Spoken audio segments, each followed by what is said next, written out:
안녕하세요. 소방행정법. 오늘이 드디어 마지막 강의입니다. 원래 이번 주에 여러분들을 좀 뵙고 이런저런 법률에 관련된 또 이야기를 드려야 되는데 그럴 수가 없게 됐습니다. 그래서 오늘은 부득이하게 온라인 촬영으로만 좀 말씀을 드릴 겁니다. 자, 오늘 배울 얘기는 다중이용업소 안전관리에 관한 특별법인데요. 이 특별법이라는 거 모르셔도 됩니다. 안전관리, 우리가 지금 한 학기 내내 배웠던 게 안전관리죠. 안전관리 다 안다고 가정을 하고, 오늘 배울 얘기는 다중이용업소인데, 제가 아마 지난주 영상에 이 얘기를 드렸을 거예요. 우리 교재, 이번 학기에 교재 편성이 크게 세 부분입니다. 앞쪽에는 소방관, 소방청과 직접적으로 연관이 되시는 분들이 공부를 해야 되는 법률이 앞쪽에 배치가 되어 있고요. 중간 영역까지, 직전주까지는 소방 분야에서 사업을 하시거나 공사를 하시거나 시설 등을 관리하는 운반을 포함한 이러한 소방 영역에서 돈을 벌고자 하시는 분들에 관련된 법률들입니다. 그런데 오늘은 다중이용업소라는 단어가 딱 들어가면 여러분이 이 수업이 아니더라도 다른 수업에서 이렇게 생각을 하셔야 돼요. 다중이용업소는 내가 다중이용업소를 운영하는 사람이 될 수도 있고, 내가 다중이용업소를 운영하는 사람일 수도 있고, 내가 다중이용업소에 취직을 하는 사람일 수도 있고, 또 하나 마지막입니다. 나의 건물이나 토지에 다중이용업소가 영업을 하는 경우가 있을 수가 있어요. 이게 경우의 수가 좀 많아요, 오늘 거는요. 그래서 소방도 물론 얘기를 하겠지만, 안전관리 얘기를 하겠지만, 오늘은 조금 더 범위를 넓혀가지고 행정법이라는 게, 우리가 소방행정법 시간을 배우긴 하지만 행정법이라는 게 이렇게 다양하고 이렇게 우리 생활에 거의 모든 것에 해당이 되는구나를 아마 몸소 느끼실 겁니다. 자, 일단 545쪽입니다. 545쪽의 아래에서 5번째 줄입니다. 목적, 특별법의 목적이죠. 이 특별법은 화재 등 재난이나 그 밖의 위급 상황으로부터 국민의 생명, 신체, 재산을 보호하고 다중이용업소 안전시설 등의 설치, 유지, 안전관리, 그리고 화재 위험평가, 다중이용업주, 사장님이죠. 사장님의 화재 배상 책임 보험에 필요한 사항을 정하고 있다라는 게 목적입니다. 자, 이게 왜 그냥 법률도 아니고 특별법이냐 하면은, 일단 다중이용업소에 들락거리는 사람들이 굉장히 많아요. 다중이용이요.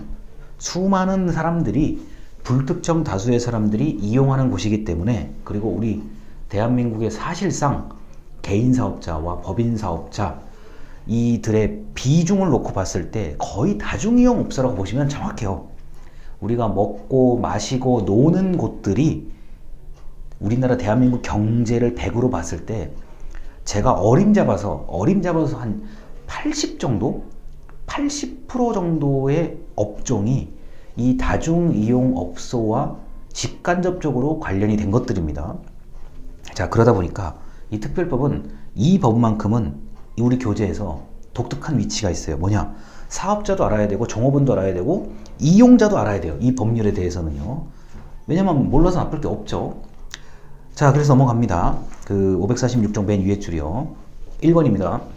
다중이용업이란 불특정 다수인이 이용하는 영업 중 화재 등등의 피해가 발생할 우려가 높은 곳으로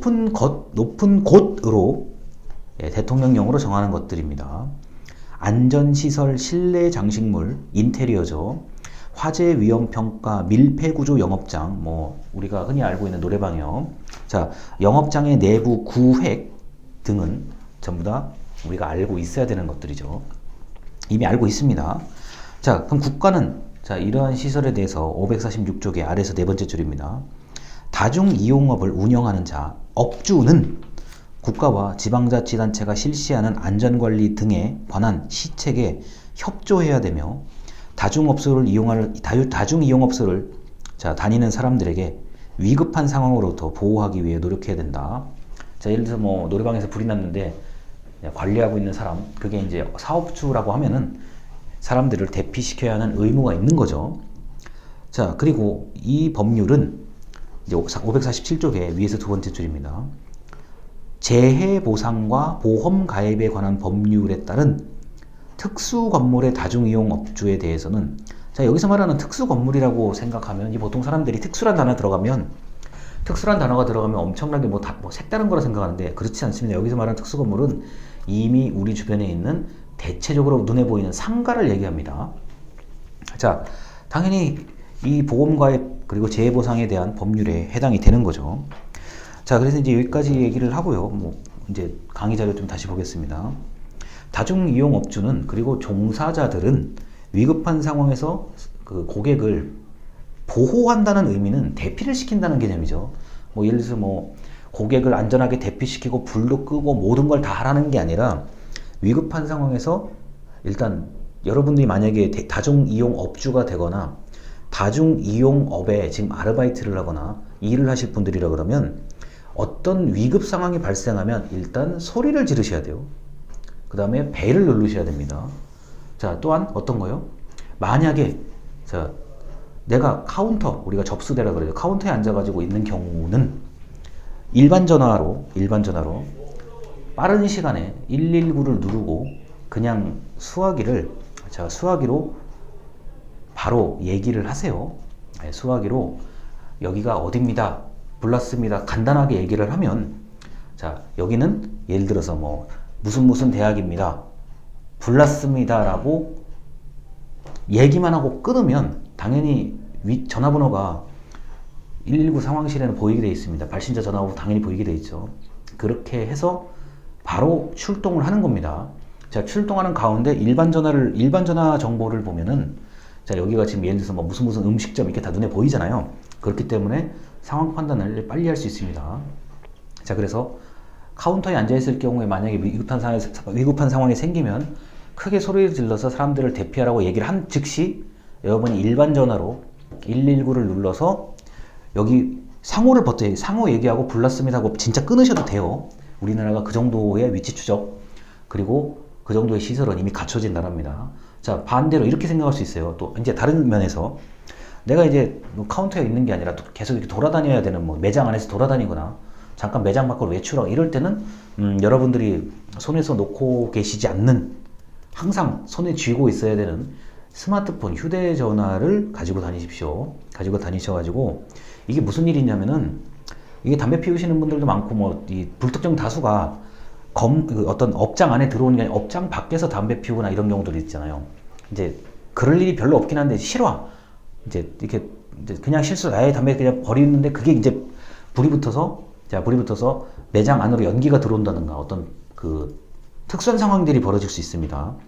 그렇기 때문에 여러분이 만약에 일반 전화 옆에 앉아 있는 게 아니라면, 서 있는 게 아니라면 돌아다닐 때는 스마트폰을 항상 가지고 돌아다니셔야 되고, 불이 났다, 연기가 발생했다 그러면 무조건 사람들에게 불이하라고 큰 소리로 알려서 빨리 대피시킬 수 있도록 하셔야 됩니다. 자, 그리고 이제 이런 게 있어요. 여러분들이 뭐 사람의 앞날은 어떻게 될지 모르기 때문에 여러분이 다중이용업소의 이제 그 사장님이 되거나 또는 법인사업체, 뭐 이 영상을 보시는 분들이 이제 뭐 난 요식업계, 난 우리 백종원 선생님처럼 되겠다, 뭐 이런 꿈이 있으신 분들이 있을 텐데, 그렇게 이제 프랜차이즈 영업을 할 경우는 그러니까 프랜차이즈업을 이제 운영하시는 사장님, 대표님이 된다고 하면 한 달에 한 번씩은 뭐 문자든지 카카오톡이든지 종이 문서 등등으로 업주에게 그 가맹점 업주 그리고 가맹점 종사자들이 볼 수 있도록 반드시 교육을 해야 됩니다.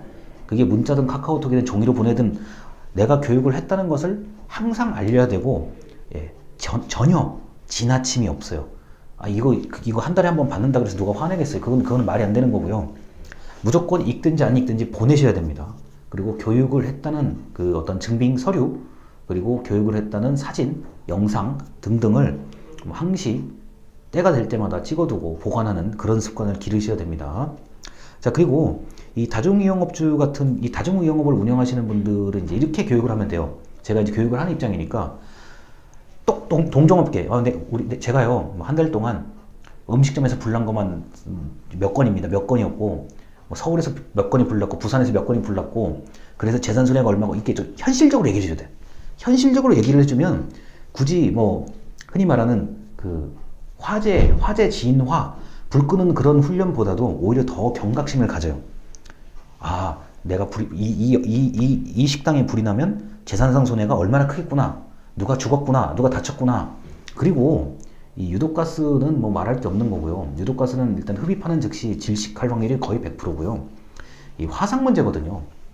불은 뜨겁기 때문에 화상 문제가 이제 있는데 화상이 가장 인간이 느낄 수 있는 가장 큰 고통입니다. 그렇기 때문에 항상 위험할 수 있다는 것을 인식하고 경각심을 가지셔야 됩니다. 자, 다시 말씀드리지만 위험할 수 있구나.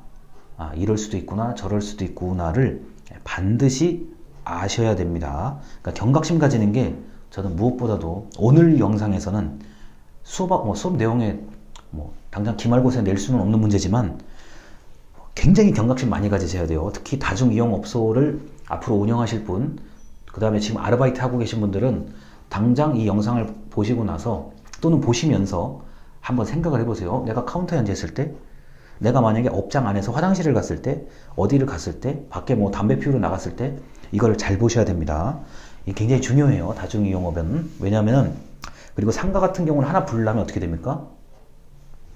그 연기가 그 건물 전체로 다 퍼지게 돼 있어요. 일반적으로 그렇게 돼 있어요. 그러면 다른 선의의 사업을 하시는 분들에게 커다란 피해를 줄 수 있기 때문에 일단 나부터 조심하자. 이렇게 말씀을 드리고 일단 영상 여기까지 마치겠습니다. 감사합니다.